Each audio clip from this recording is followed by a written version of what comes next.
What's good, everyone? OJ over here from Player Essence, and welcome to another video. Today we have some awesome stuff for you guys, so let's go ahead and get right into it. We are starting off with Octopath Traveler is off to an explosive start sales-wise worldwide. Now, we have no official numbers because as of the day that you guys are watching this, which is July 10th, the game is not officially on sale. However, we have a lot of indications from various different outlets that Octopath Traveler is selling really well. So let's go ahead and start off with the first one here, and that's that the game is sold out at a popular Japanese retailer called Yodobashi Camera, and it's actually one of the largest retailers. They sell a lot of different video games and of course electronics in Japan, and they are completely sold out at this point when it comes to the pre-orders. So that's definitely a good sign to see. It's very rare that you'll see a first party or third party game that will sell out of pre-orders, because usually developers and publishers work together in order to say, okay, we're going to have about this amount of stock, or this is what we're going to do based off of what we've done before,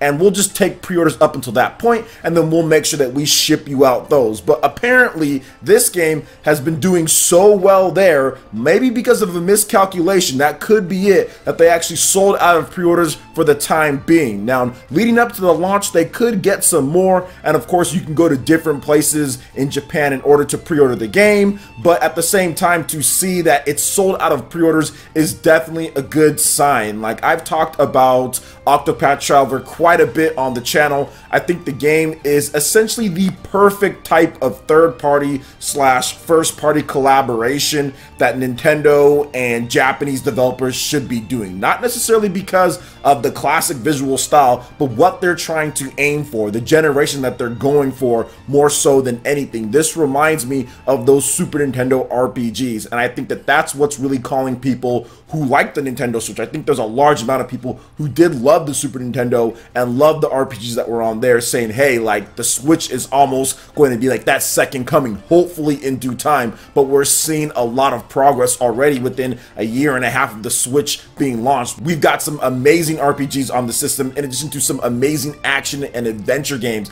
kind of what the Super Nintendo specialized in. So it's great to see Octopath Traveler doing so well at a large retailer in Japan like this. So we'll have to wait and see how it turns out for the Media Create sales, because once again, those will be tracking the sales data, and then we'll get that not this week, so not this Wednesday, but then the following Wednesday we'll be getting that data in terms of how Octopath Traveler did. Although there won't be a lot of days in terms of tracking, it'll only be a few days, a couple or a few, just because it launches on Friday in Japan. Worldwide it's going to be this Friday, so that's awesome to see. Now, we do have some more information when it comes to Octopath's explosive sales, and we're moving on to Amazon Japan. Now, we heard about Amazon here in the US in terms of how it's doing. We'll get to that in a bit, but Amazon Japan, Octopath Traveler is actually the #1 game being sold, and this actually started a few days ago, so I'm looking at it at this point. So it's been a number of days at #1, and once again, that's exactly what you want to see. Now, the Media Create isn't necessarily going to reflect all of these sales that you see on Amazon Japan. We might be able to get that in Famitsu in terms of the numbers there. Sometimes they might even give us the numbers early if it's sold a certain amount, or if they can just get their hands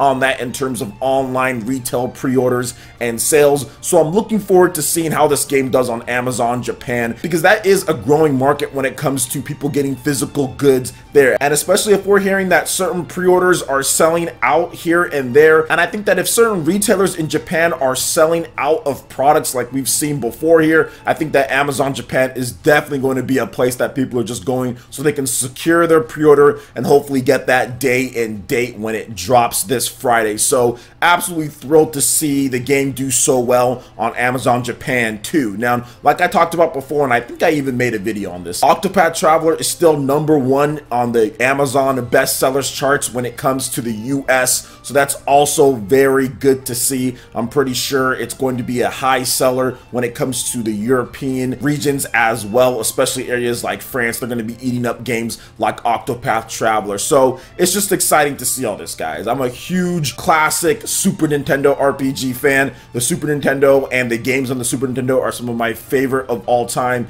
Games like Chrono Trigger, Secret of Mana, Final Fantasy VI, all of those games were legendary in my opinion, and we haven't really got too much of that recently. All of the games that we've been getting from Japan are kind of different and modern style of RPGs. Now, there's been some other ones that have came in and tried to do the classic style. We've got independent developers doing their thing. I've played a number of great classic games over the years, but this one for some reason pretty much has the most, I guess, attraction to it, just because of what they're doing with the HD 2D and everything they're trying to implement within the systems, and even some of the stuff that the developers have said with the game. But I think it all fits. I think it all just came at a perfect time with the Nintendo Switch being as popular as it is, with Square Enix kind of refining their commitment to what they're going to do with rebooting classic IPs and bringing back stuff like that. We're getting The World Ends With You. We've got Octopath this year, so I'm excited about that. Just overall, when it comes to the old school RPGs and even more of the modern ones that take some of the classic things and kind of spin it in a new way, like The World Ends With You. That game is completely different from what you'd expect, but then at the same time it has some classic RPG stuff in there as well.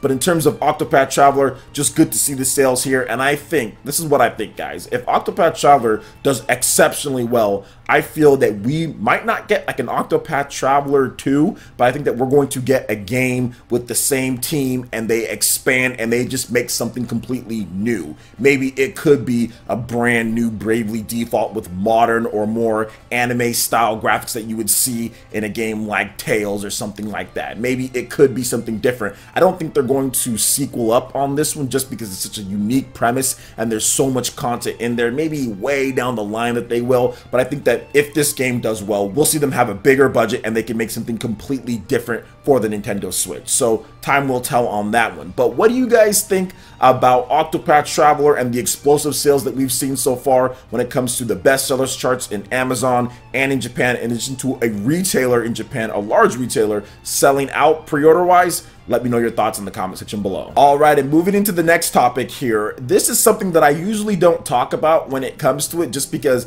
I honestly couldn't care less about WWE 2K18 or 2K19 or really any wrestling game. I don't play wrestling games anymore. I used to play them when I was younger. I thought they were cool back when I was into wrestling, like with Stone Cold and The Rock and all that stuff. I used to watch and play back then, but somewhere around like 2001, 2003, when I was in high school, it just kind of fell to the wayside to other stuff. I started playing Madden competitively. I started playing more of the RPGs that I couldn't afford as a kid, Xenosaga and all that stuff. So I started getting into that, Skies of Arcadia, other RPGs that were coming out. So I kind of just fell by the wayside when it comes to wrestling, watching, and playing the games. Now, I do want to talk about this because 2K has officially confirmed that WWE 2K19 will not be coming to Nintendo Switch, but not because they don't want to do it. It's because they're still reeling from the backlash from WWE 2K18 in terms of consumers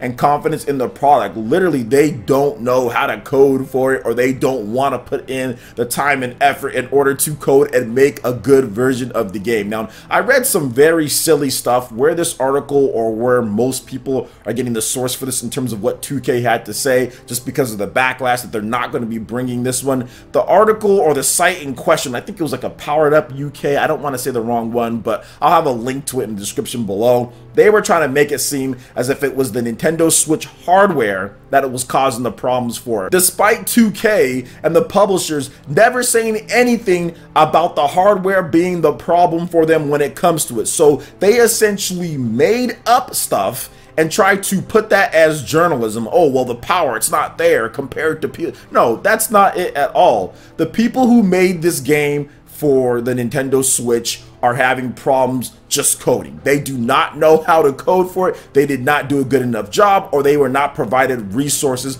in order to make this game run efficiently. Because the game was downgraded graphically. The game was not the same as the PS4 and Xbox One. It wasn't like they were trying to push the same resolution and everything like that. Heck, even the same frame rates, or even the same amount of people on screen in terms of what you can do. All of that was reduced to where it would be feasible, and they still couldn't get the game running right. That is programming problems. That is somebody who does not know how to do it, or that means that they do not have enough resources or manpower or people that know what they're doing with this one. Has nothing to do with the Nintendo Switch hardware when it comes to it. Now, if it was exactly like the PS4 and Xbox One, then yeah, obviously the games would be exactly the same as the PS4 and Xbox One. But just because the hardware isn't as powerful doesn't mean that it's the Switch's hardware's fault that the game runs in like 12 frames per second or 18 frames and is stuttery and choppy and all of that stuff. If that was the case, then why couldn't they get it at least at a solid 20 frames per second with no dips or anything like that, or a solid 30 frames per second with no dips or anything like that, or 25 frames? I don't know. All I'm trying to say is that you can't sit here and blame the hardware when the game is choppy as heck and already had a multitude of reductions to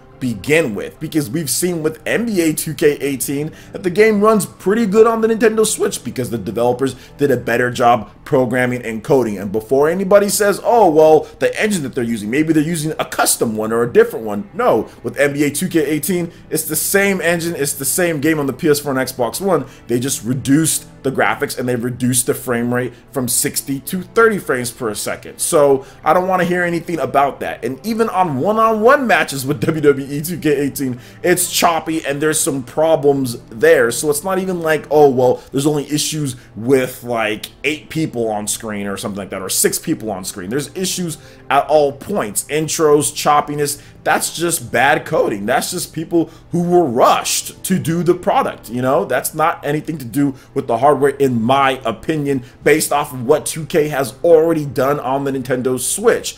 So those are my thoughts on the matter there. I don't really care about it. I was more upset with the type of journalism that was attached to it, that everybody is linking them just putting in their opinion as if that's what 2K said, which 2K never said that at all. So no, I don't believe that. But in terms of what 2K had to say, if they're not bringing WWE 2K19 to Nintendo Switch, it's expected considering how horrible the last year's version was. I mean, that game was kind of garbage. Now, once again, I don't care at all. I wasn't gonna buy WWE 2K19. I didn't buy WWE 2K18. I didn't request a review copy. I haven't played a wrestling game in like a decade or something like that. So I don't care at all, but I did want to speak on that just based on like the shoddy journalism in addition to people talking about it. So there you go. So what do you guys think about all the different topics that we discussed today, from Octopath Traveler sales to WWE 2K19 skipping the Nintendo Switch? Let me know your thoughts in the comment section below. All right, Ninja, that wraps it up for this video here. Go ahead and check out the links in the description below. We got Facebook and Twitter. Go ahead and give us a like and a follow on our social media. Really helps us spread the content of Player Essence across the internet in addition to YouTube. Also, make sure you check out our Patreon, Twitch, and YouTube live gaming pages and consider supporting Player Essence. When you do so, it gets you access to all sorts of cool benefits, perks, rewards, and emotes via YouTube sponsorship. So check out the link in the description below and consider supporting Player Essence right here on YouTube. Hit that like button if you did like this video. Let me know you guys want more content like this going forward in the future. And subscribe to Player Essence for the latest RPG, Japanese, and Nintendo gaming news. Thank you so much for watching. I will catch you, Ninja, for the next video. Peace.